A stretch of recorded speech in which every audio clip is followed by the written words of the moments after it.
கிறிஸ்துவுக்குள் பிரியமானவர்களே, உங்கள் யாவரையும் இயேசு கிறிஸ்துவின் இன்ப நாமத்தினாலே நான் வாழ்த்துகிறேன். இந்த எழுப்புதல் வார்த்தையின் நேரத்திற்கு உங்களை நான் அன்போடு வரவேற்கிறேன். வேதத்திலிருந்து ஒரு சம்பவத்தை நான் உங்களோடு கூட பகிர்ந்து கொள்ள நான் ஆசைப்படுகிறேன். லூக்கா எழுதின சுவிசேஷம் 5ஆம் அதிகாரம் வசனங்கள் 1 தொடங்கி 11 வரைக்கும் ஒரு சில சம்பவங்களை குறித்து நான் உங்களோடு கூட பேச ஆசைப்படுகிறேன். லூக்கா 5ஆம் அதிகாரம் 2ஆம் வசனத்தை நான் வாசிக்கிறேன். அப்பொழுது கடற்கரையிலே நின்ற 2 படகுகளை கண்டார். மீன் பிடிக்கிறவர்கள் அவைகளை விட்டு இறங்கி வலைகளை அலசிக்கொண்டு இருந்தார்கள். கெனசரேத்து என்கின்ற ஒரு கடல் அருகிலே இயேசு கிறிஸ்து நடந்து வரும்பொழுது 2 படகுகளை அந்த இடத்திலே இயேசு கிறிஸ்து காண்கிறார். அந்த 2 படவில் இருக்கிற மீன் பிடிக்கிறவர்கள் அவர்களுடைய வலைகளை கொண்டு அலசிக்கொண்டு இருக்கிறார்கள். வலைகளை அலசிக்கொண்டிருக்கிற ஒரு வார்த்தையை இந்த இடத்துல நாம் வாசிக்கிறோம். ஒவ்வொரு தொழிலிலும் ஒவ்வொரு மூலதனம் ஒன்று இருக்கும். எந்த வேலை செய்தாலும் அதற்கு மூலதனம் ஒன்று கட்டாயம் இருக்க வேண்டும். மூலதனம் இல்லாமல், முதலீடு இல்லாமல் எந்த ஒரு தொழிலையும் செய்ய முடியாது. அதுபோல மீன் பிடிக்கிறவர்களுக்கு மூலதனம் அவர்கள் வைத்திருக்கிற வலைகள், அவர்கள் வைத்திருக்கிற அந்த படகு. இந்த வசனத்தை பார்க்கும் பொழுது வலைகளை அலசி கொண்டிருந்தார்கள், முதலீட்டை அலசி கொண்டிருந்தார்கள், மூலதனத்தை அலசி கொண்டு இருந்தார்கள். நம்முடைய வாழ்க்கையிலும் கூட நாம் எந்த ஒரு காரியத்திற்காக அதிக முதலீட்டு செய்கிறோமோ, முதலீடு எந்த காரியத்தில் அதிகமாய் செய்து கொண்டிருக்கிறோமோ அந்த காரியத்தை நாம் அலசுகிறவர்களாய் இருக்க வேண்டும். அநேகம் பேரை பார்க்கும் பொழுது இரவெல்லாம் பேசி கொண்டிருப்பார்கள். தொலைபேசியின் மூலமாக இரவெல்லாம் டிவி நிகழ்ச்சியை பார்த்து கொண்டிருப்பார்கள். நாம் செலவு செய்கிற நேரத்தை முதலாவது நாம் கணிக்க வேண்டும், நாம் அலசி ஆராய வேண்டும். கர்த்தர் கொடுக்கப்பட்ட ஆயுசு நாட்களிலே அநேக நேர மணி துளிகளை வீணான காரியத்திற்கு நாம் செலவழித்து கொண்டு இருக்கிறோம். உன்னுடைய மூலதனம் எதிலே அதிகமாயிருக்கிறது? உன் முதலீடு எதிலே அதிகமாயிருக்கிறது? நீ எதற்காக அதிக நேரத்தை செலவழித்து கொண்டிருக்கிறாய் என்பதை குறித்து சிந்திக்க வேண்டும். வேதத்திலே பார்க்கும் பொழுது வலைகளை அலசி கொண்டிருக்கிறார்கள். அசுத்தம் நிறையப்பட்ட ஒரு வலை, அசுத்தம் நிறைந்த ஒரு வாழ்க்கை. அந்த வாழ்க்கையை நீ முதலாவது கழுவி சுத்தப்படுத்த வேண்டும். தொடர்ந்து பார்க்கும் பொழுது 3ஆம் வசனம், அப்பொழுது அந்த படகுகளில் ஒன்றில் ஏறினார். அது சீமோனுடையதாயிருந்தது. அதை கரையிலிருந்து சற்றே தள்ளும்படி அவனை கேட்டுக்கொண்டு அந்த படவில் உட்கார்ந்து ஜனங்களுக்கு போதகம் பண்ணினார். மீன் பிடிக்கிற இடத்திற்கு இயேசு கிறிஸ்து கடந்து போய் அந்த இடத்திலே போதகம் பண்ணினார் என்று எழுதப்பட்டிருக்கிறது. வேதம் சொல்லுகிறது, நேரம் வாய்த்தாலும் வாய்க்காமல் போனாலும் சுவிசேஷத்தை பிரசங்கித்தே ஆக வேண்டும். சுவிசேஷம் பிரசங்கிப்பது நம் தலையின் மேலே விழப்பட்ட கடமையாயிருக்கிறது என்று வேதம் சொல்லுகிறது. 3ஆம் வசனத்திலே சொல்லுகிறது, அந்த படவை கொஞ்சம் ஆழத்திற்கு நேராய் தள்ளி அந்த படவின் ஒன்றிலே இயேசு கிறிஸ்து உட்கார்ந்து போதிக்கிற ஒரு தன்மையை பார்க்கிறோம். பிரியமானவர்களே, கரை ஓரத்தில் நின்று கொண்டிருக்கிற படகிலே போதிக்க முடியாது. ஏன் என்று சொன்னால், கரை ஓரத்திலே அசுத்தங்கள் ஒதுங்கும். அதே நேரத்தில் அந்த படகு அசைந்து கொண்டே இருக்கும். அலைகள் வந்து மோதும் பொழுது, அலைகள் வந்து அடிக்கும் பொழுது அந்த படகு நிலையாய் நின்று கொண்டே இருக்காது, அசைந்து கொண்டே இருக்கும். நீ உன்னுடைய கிறிஸ்துவ வாழ்க்கையிலே நீ கரை ஓரத்தில் நின்று கொண்டிருந்தால் பிசாசு உன்னை சோதிக்கும்படி உன்னை ஒவ்வொரு நாளும் அசைத்து கொண்டே இருப்பான். சத்திய வார்த்தைகள் உன்னால் பிரசங்கிக்க முடியாது, சத்திய வார்த்தையை உன்னால் எடுத்துக்கொள்ள முடியாது. உனக்கு அசுத்தம் நிறையப்பட்ட ஒரு கிறிஸ்துவ வாழ்க்கைக்குள்ளே வாழ்கிறவர்களாய் இருக்கக்கூடும். கர்த்தர் செய்த காரியம், 2 படவை காண்கிறார். ஒரு படவிலே ஏறி உட்காருகிறார். அந்த படவை சற்று ஆழத்திற்கு போகும்படி, சற்று ஆழத்திற்கு தள்ளும்படி அந்த சீஷர்களிடத்திலே சொல்லுகிறார். சற்று ஆழத்திற்கு போகும்பொழுது படவு அசைவு நின்று போனது. நின்று போன உடனேயே அவர் பிரசங்கிக்க ஆரம்பிக்கிற ஒரு காரியத்தை இந்த இடத்திலே பார்க்கிறோம். பிரசங்கிக்கிறார். முதலாவது உட்கார்ந்து கொண்டிருக்கிற படவிலே அவர் அமைதலாக இருக்கவில்லை. மீன்பிடிக்கிற படகுதானே என்று சொல்லி நினைக்கவில்லை. ஆனால் எந்த இடம் இயேசு கிறிஸ்துவுக்கு கிடைத்தாலும் அந்த இடத்திலே பிரசங்கிக்கிற ஒரு தன்மையை இந்த இடத்திலே பார்க்கிறோம். அநேக ஊழியக்காரர்கள் இருக்கிறார்கள். இந்த குறிப்பிட்ட இடத்திலே தான் நான் பிரசங்கிப்பேன், குறிப்பிட்ட பகுதியிலே தான் நான் ஜெபிப்பேன், இத்தனை ஆயிரம் மக்கள் இருந்தால் தான் என்னால் இந்த காரியத்தை செய்ய முடியும் என்று சொல்லுவார்கள். இல்லை, உனக்கு நேரம் வாய்த்தாலும் வாய்க்காமல் போனாலும் சுவிசேஷத்தை பிரசங்கித்தே ஆக வேண்டும். உன் தலையின் மேலே விழப்பட்ட கடமையாய் இருக்கிறது. எனக்கு அன்பானவர்களே, ஒரு படவிலே உட்கார்ந்த இயேசு கிறிஸ்து பிரசங்கிக்க ஆரம்பிக்கிறார். பிரசங்கிக்க ஆரம்பிக்கும் பொழுது அவர் சொல்லுகிற அடுத்த வசனத்தை வாசிக்கிறேன். அவர் போதகம் பண்ணி முடித்த பின்பு சீமோனை நோக்கி, ஆழத்திலே தள்ளி கொண்டு போய் மீன் பிடிக்கும்படி உங்கள் வலைகளை போடுங்கள் என்றார் என்று எழுதப்பட்டிருக்கிறது. கொஞ்சம் ஆழத்திற்கு போய் கொஞ்சம் ஆழத்திற்கு அந்த படகை தள்ளி முதலாவது தேவனுடைய வார்த்தைகளை அந்த படவிலே கர்த்தர் நிரப்புகிறார். எப்பொழுதெல்லாம் தேவனுடைய வார்த்தைகள் குடும்பத்திலே, எல்லைகளிலே, திருச்சபைகளிலே நிரப்பப்படுகிறதோ அப்பொழுதே கட்டாயம் உனக்கு ஆசீர்வாதம், நிச்சயமான ஒரு ஆசீர்வாதம் உன்னால் பெற்றுக்கொள்ள முடியும்.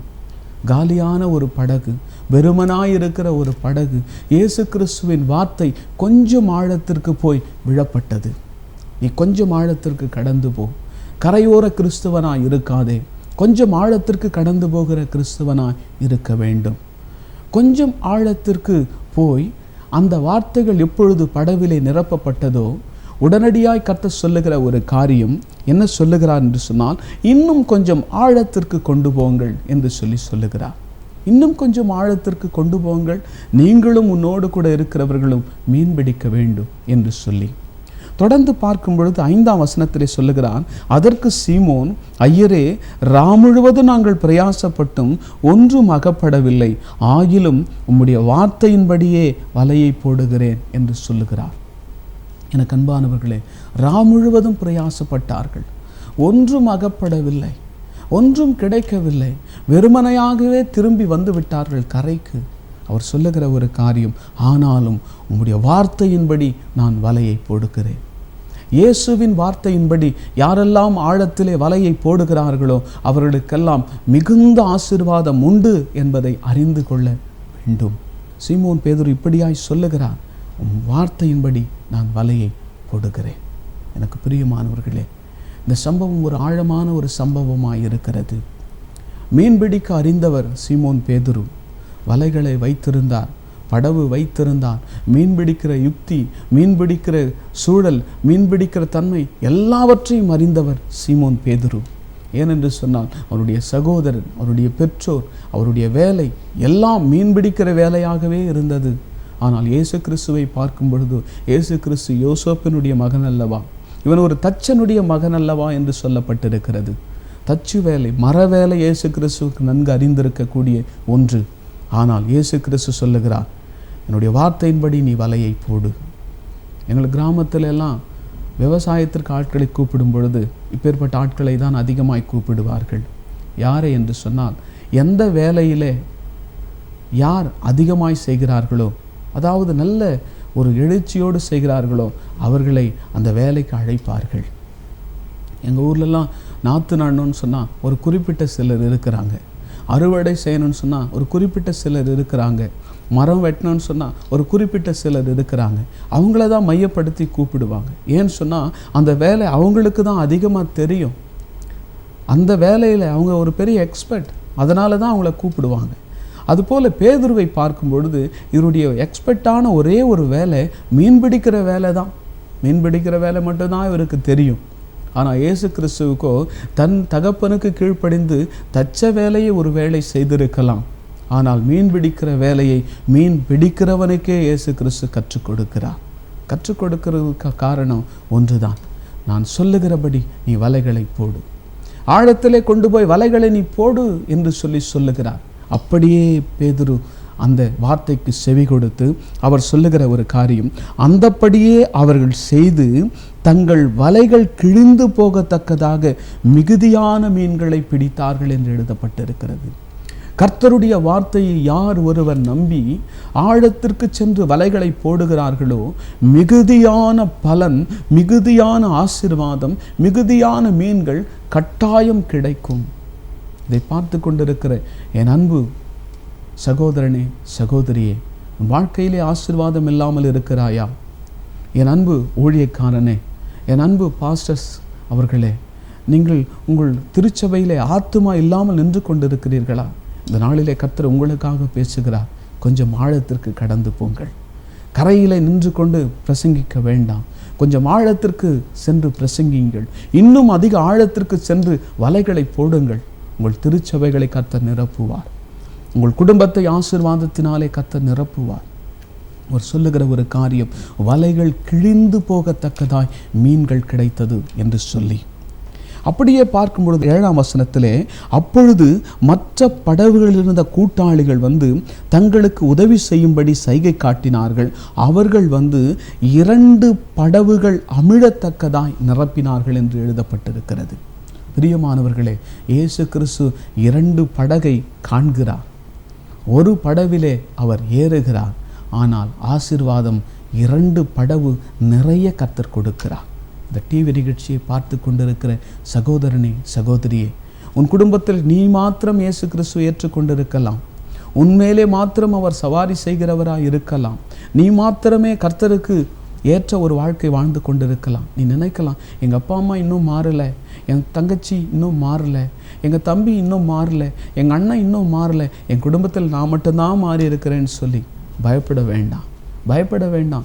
இயேசு கிறிஸ்து உன் படவிலே உட்கார ஆரம்பித்து விட்டால் உன் குடும்பத்தில் இருக்கிற எல்லா படவுகளையும் அவர் நிரப்புகிற ஒரு தேவன் என்பதை அறிந்து கொள்ள வேண்டும்.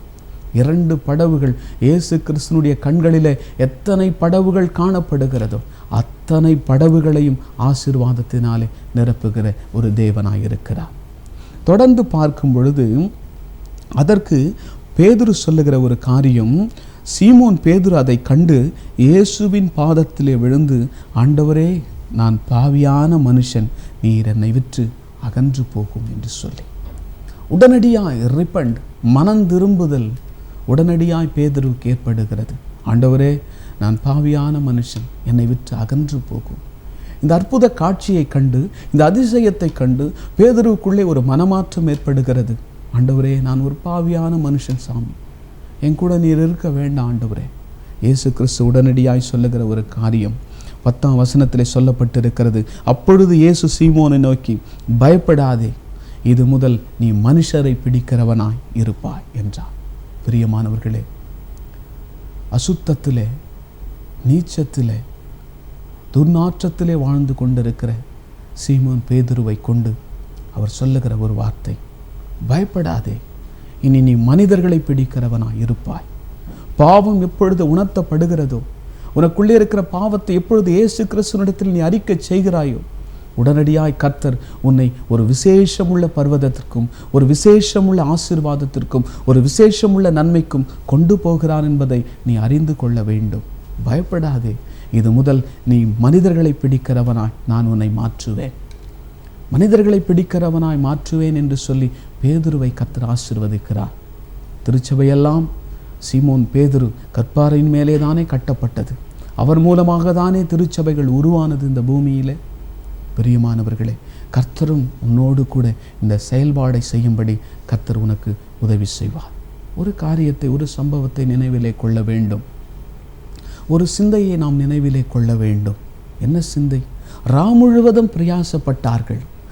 முழுவதும் பிரயாசப்பட்ட பேதுரு மீன்பிடிக்கிற தொழிலிலே கை தேர்ந்தவர். அதே படகு, அதே வலைகள். ஆனால் இரவு நேரத்திலே இயேசு கிறிஸ்து அவர்களோடு கூட இல்லை.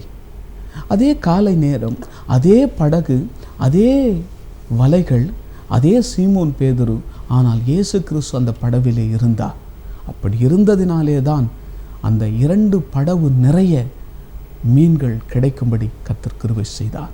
உன் வாழ்க்கையிலும் கூட நீ தனிமையாக எல்லாவற்றையும் சாதிக்க முடியும் என்று சொல்லி நினைத்து கொண்டிருக்கிறாயா? உன் சுய பலத்தினாலே உன்னால் வெகு தூரம் ஓட முடியாது. ஒரு சில திருச்சபைகள் இப்படித்தான் நடந்து கொண்டிருக்கிறது. என்னுடைய சுய பலன், என்னுடைய சுய ஆவி, எனக்கு இருக்கிற பண பலம், இதை வைத்து ஊழியத்தை நகர்த்தி போக முடியும் என்று சொல்லி. இல்லை, தேவ பலன் இல்லாமல், தேவ சிந்தை இல்லாமல், தேவ சித்தம் இல்லாமல் ஒரு காரியத்தையும் உன்னால் செய்து முடிக்க முடியாது. பலத்தினாலும் அல்ல, பராக்கிரமத்தினாலும் அல்ல, தேவ ஆவியினால் எல்லாம் ஆகும் என்று எழுதப்பட்டிருக்கிறது. உன்னுடைய சுய பலத்தை கொண்டு ஊழியத்தை செய்ய முடியாது. உன் சுய பலத்தை கொண்டு தேவனுடைய ஆசீர்வாதத்தை பெற்றுக்கொள்ள முடியாது. பேதுரு அப்படியாய் சொல்லுகிறார், நான் பாவியான மனுஷன் ஆண்டவரே, என்னை விட்டு அகன்று போகும், என்னை விட்டு விடும் ஆண்டவரே. கர்த்தர் சொல்லுகிற ஒரு காரியம், நான் உன்னை மனுஷர்களை பிடிக்கிறவனாய் மாற்றுவேன். கர்த்தர் மனுஷனை பிடிக்கிறவனாய் மாற்ற வேண்டும் என்று சொன்னால் உன் பாவத்தை நீ தேவனுடைய சமூகத்திலே அறிக்கை செய்ய வேண்டும். உன்னை நீயே முழுமையாய் ஒப்பு கொடுக்க வேண்டும். எப்பொழுது நீ ஒப்பு கொடுக்கிறாயோ அப்பொழுதே உன்னை மனுஷர்களை பிடிக்கக்கூடிய ஒரு தகுதியையும் ஒரு தன்மையும் கர்த்தர் கொடுப்பார். அந்த ஆசீர்வாதம் கிடைத்தவுடன் பேதுரு என்ன செய்தார் தெரியுமா? வாசிக்கிறேன் 11ஆம் வசனம். அவர்கள் படவுகளை கரையிலே கொண்டு போய் நிறுத்தி எல்லாவற்றையும் விட்டு அவருக்கு பின் சென்றார்கள். பிரியமானவர்களே, இருக்கிற சீஷர்கள், இருக்கிற பேதுரு, இருக்கிற எல்லா விதமான சகோதரர்கள் எல்லாம் படகை கொண்டு வந்து கரையிலே நிறுத்தி எல்லாரும் அவருக்கு பின் சென்றார்கள். இயேசுவுக்கு பின் செல்ல ஆயத்தமானார்கள். இந்த நாளில் நீங்களும் நானும் ஆசீர்வாதத்தை விட்டு வருவதற்கு எவ்வளவு வருத்தப்படுகிறோம், எவ்வளவு வேதனைப்படுகிறோம். எனக்கு இருக்கிற வேலையை விட்டு வரணுமா நினைத்து கொண்டிருக்கிறீர்கள்.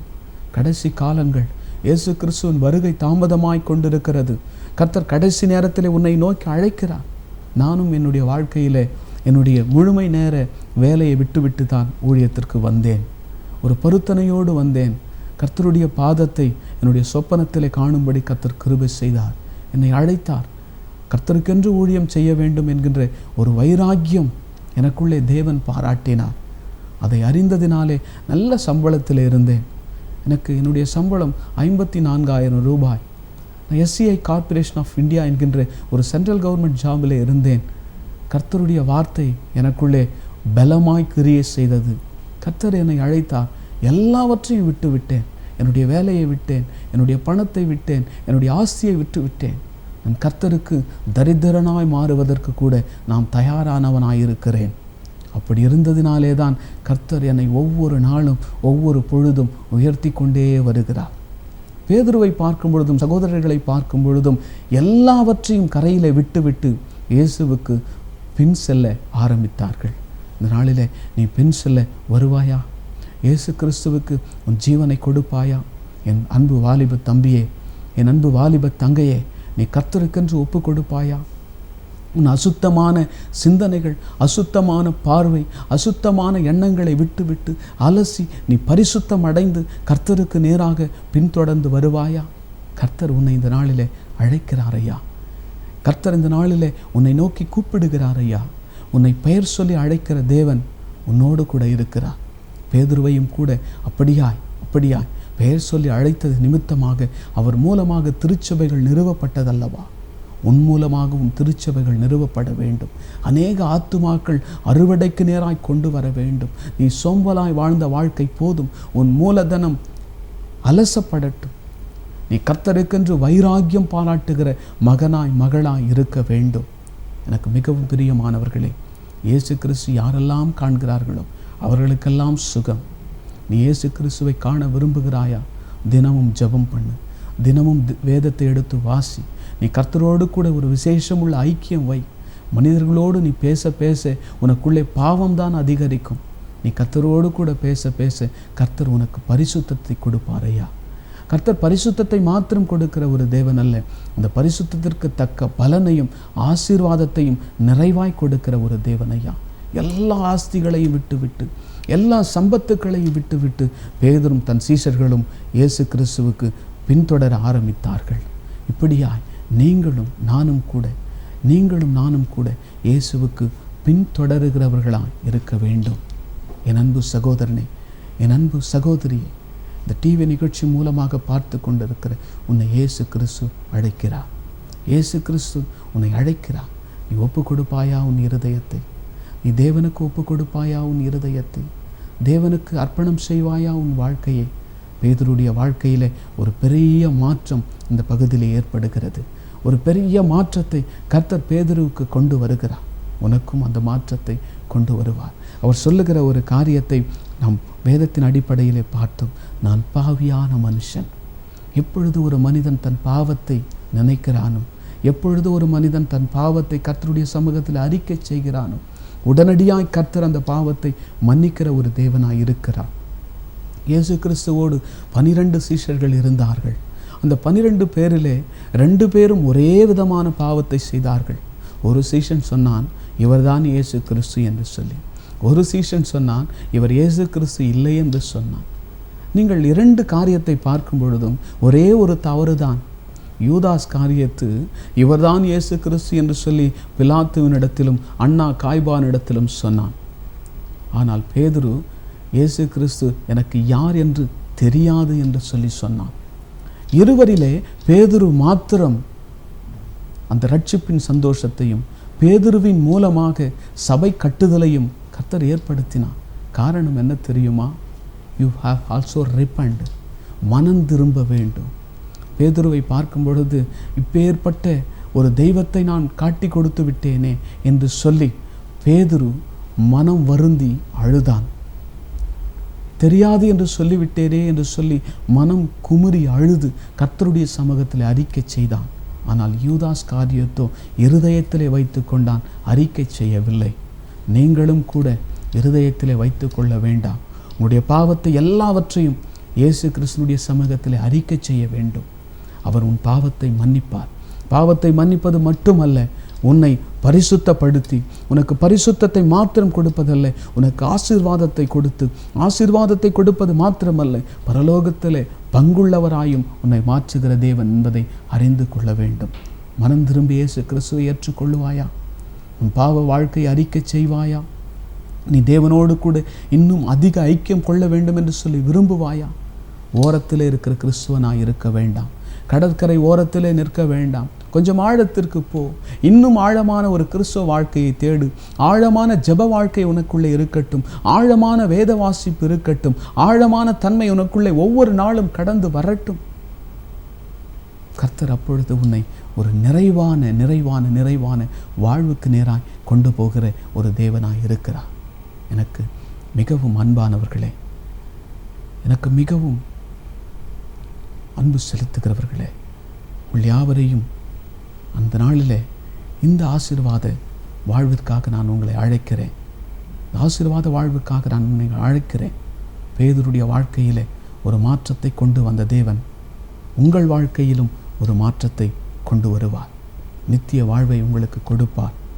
இப்பேற்பட்ட சூழ்நிலையிலே, இப்பேற்பட்ட காரியங்களிலே முழுவதும் பிரயாசப்பட்டும் ஒன்றும் அகப்படவில்லை. மீன்பிடிக்கிற வேலை இரவு வேலையா இருந்தாலும் முழுவதும் பிரயாசப்பட்டான், ஒன்றும் அகப்படவில்லை. காரணம், இயேசு கிறிஸ்து அவனோடு கூட இல்லை. காலை தினத்தில் இயேசு கிறிஸ்து அவனோடு கூட இருந்தார். அவன் பிரயாசையே படவில்லை. அவன் எந்த ஒரு காரியத்திற்காகவும் ஓடவில்லை. எந்த ஒரு காரியத்திற்காகவும் சஞ்சலப்படலை, வருத்தப்படலை, சோர்ந்து போகலை. உன்னுடைய வாழ்க்கையிலும் கூட நீ சோர்ந்து போகாமல் ஆசீர்வாதத்தை பெற்றுக்கொள்ள வேண்டும் என்று சொல்லி நினைத்தார். இயேசு கிறிஸ்து எப்பொழுதும் உன் படவிலே இருக்கட்டும். எப்பொழுதும் படவிலே அவர் அமர்ந்திருக்கட்டும். உன் படவு எப்பொழுதும் நிறைவாய் நிறைவாய் நிறைவாய் காணப்படும். உன் குடும்பத்தில் இயேசு கிறிஸ்து இருக்கட்டும். உன் தனிப்பட்ட வாழ்விலே இயேசு கிறிஸ்து இருக்கட்டும். உன் படிப்பிலே இயேசு கிறிஸ்து இருக்கட்டும். எல்லாவற்றிலும் அவருக்கு நன்றி சொல்லுங்கள். எல்லாவற்றுக்கும் அவர் முதன்மையாய் நிறுத்துங்கள். என் குடும்பத்தின் தலைவர் இயேசு என்று சொல்லி சொல்லுங்கள். என் வியாபாரத்தின் தலைவர் இயேசு என்று சொல்லி சொல்லுங்கள். என் படிப்பின் தலைவர் இயேசு என்று சொல்லி சொல்லுங்கள். கர்த்தர் நிச்சயமாகவே உங்களை ஒரு விசேஷமுள்ள காரியத்திற்கு நேராய் கொண்டு போவார். அந்த விசேஷமுள்ள தெய்வனை அண்டிக்கொள்ள நாட நீங்கள் முயற்சி செய்ய வேண்டும். கண்களை மூடி நாம் ஜெபிக்கலாம். பரிசுத்தமுள்ள ஆண்டவரே, ஆசீர்வதிக்கப்பட்ட அந்த நேரத்திற்காக நன்றியோடு நாங்கள் துதிக்கிறோம், ஸ்தோத்தரிக்கிறோம். ஆண்டவரே, இந்த நாளிலும் கூட தியானிக்கப்பட்ட அந்த வார்த்தைகள் இதோ தகப்பனே, இந்த டிவி நிகழ்ச்சி மூலமாக பார்த்து கொண்டிருக்கிற ஒவ்வொரு இருதயத்தையும் கர்த்தர் நீ தொட்டதற்காக, பேசியதற்காக நன்றி ஆண்டவரே. அவர்கள் அவருடைய முதலீட்டை அவர்கள் அலசும்படியாய் அவருடைய பாவ வாழ்க்கை எல்லாவற்றையும் மாறி போட்டு இப்படியாய் தகப்பனே பேதுருக்கு ஒரு புது வாழ்க்கை கொடுத்தது போல இந்த நிகழ்ச்சியை பார்த்து கொண்டிருக்கிற ஒவ்வொருவருக்கும் கர்த்தர் புது வாழ்க்கையை கொடுக்க வேண்டுமாய் கூட ஜெபிக்கிறோம் ஆண்டவரே. புது ஊழியத்தை தாரும், புது ஆத்துமாக்களை தாரும், புதிய குடும்பத்தை தாரும், புதிய இல்லத்தை தாரும், புதிய உறவுகளை கர்த்தர் கொடுக்க வேண்டுமாய் கூட ஜெபிக்கிறோம் ஆண்டவரே. எப்படி நீர் படவில் இருக்கும் பொழுது ஆசீர்வாதத்தை பெற்றுக் கொண்டார்களோ அதே போல தகப்பனே நீர் அந்த குடும்பங்களுக்குள்ளே இருந்து ஆசீர்வாதங்களை பரிபூர்ணமாய் பெற்றுக்கொள்ள கர்த்தர் உதவி செய்ய வேண்டுமாய் கூட ஜெபிக்கிறோம். இருக்கிற எல்லா விதமான தடைகள் இயேசுவின் நாமத்தினாலே விலகி போகட்டும். இருக்கிற பிசாசின் தந்திரங்கள், எல்லா விதமான தடையின் ஆவி எல்லாவற்றையும் நஸ்ரேனாகிய இயேசுவின் நாமத்தினாலே ஒரு மனதோடு நாங்கள் சபித்து கட்டி ஜெபிக்கிறோம் ஆண்டவரே. கர்த்தருடைய மகிமையின் பிரசன்னம் பார்த்து கொண்டிருக்கிற ஒவ்வொரு இருதயத்தில் இறங்கி கிரியை செய்யும்படியா ஜெபிக்கிறேன். ஒவ்வொரு இல்லத்திற்கு ஆசீர்வாதங்கள் கடந்து போகட்டும். ஒவ்வொரு இல்லத்திற்கு நன்மைகள் இயேசுவின் நாமத்தினாலே கொண்டு வர நான் இப்பொழுதே கட்டளை கொடுத்து ஜெபிக்கிறேன் ஆண்டவரே. உடைய மகிமையின் பிரசன்னம் இறங்கி கிரியை செய்ய வேண்டுமாய் கூட ஜெபிக்கிறேன் ஐயா. உடைய வல்லமையான கரம் தேற்றட்டும். தொடர்ந்து ஆவியானவர் பலப்படுத்தி ஒவ்வொரு நாளும் இவர்களோடு கூட இருந்து வழி நடத்த வேண்டுமாய் கூட ஜெபிக்கிறேன். எல்லாவற்றையும் பொற்பாதத்தில் ஒப்பு கொடுக்கிறேன். சகல துதியும் கனமும் மகிமையும் ஒருவருக்கே செலுத்துகிறேன். இயேசுவின் மூலம் வேண்டுகிறேன் நல்ல பிதாவே. ஆமேன், ஆமேன், ஆமேன். எனக்கு அன்பானவர்களே, கர்த்தர் நிச்சயமாகவே இந்த வார்த்தையின் மூலமாக உங்களோடு கூட பேசியிருப்பார் என்று சொல்லி நான் நம்புகிறேன். உங்களுக்காக நான் ஜெபிக்கிறேன். உங்களுக்கு ஜெப வேண்டுதல் ஏதாவது தேவைப்பட்டால் கீழே கொடுக்கப்பட்ட எண்ணை தொடர்பு கொள்ளலாம். இந்த எண்ணிலே தொடர்பு கொள்ளும் பொழுது உங்களுக்காக நான் விசேஷமாய் ஜெபிப்பேன். கர்த்தர் உங்களை ஆசீர்வதிப்பாராக. ஆமென்.